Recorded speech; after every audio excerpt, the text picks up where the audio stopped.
10টা গরু আর 3টে ছাগল যাবে স্বর্গে।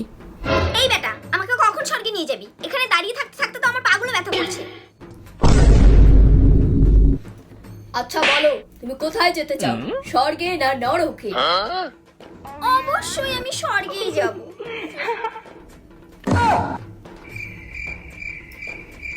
ঠিক আছে, জীবনে কোনো পাপ করেছো? পাপ? সেটা আবার কি? এই পাপ শব্দটা তো আমি প্রথম শুনলাম।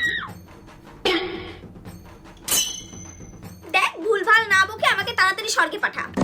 তোর সাথে বকবক করতে করতে আমার গলাটাই শুকিয়ে গেল। এই তুই, হ্যাঁ, একটা জুস নিয়ে আসিস তো। দাঁড়াও, হিসাবের খাতাটা দেখে নি তুমি কি কি পাপ আর কি কি পুণ্য করেছো, তারপরে আমি সিদ্ধান্ত নেব তোমাকে কোথায় পাঠানো হবে।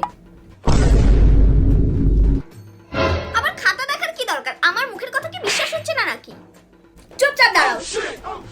তুমি সুরা পান করতে? এ কি, তুমি বাচ্চাদের থেকে চকলেট চুরি করে খেতে? তুমি তোমার 111 নম্বর বয়ফ্রেন্ডকে খুন করেছো? তো মারবো না? ও আমার সাথে থাকাকালীন আমার বান্ধবীর সাথে চক্কর চালাচ্ছে, তাই ওকে আমি খুন করেছি।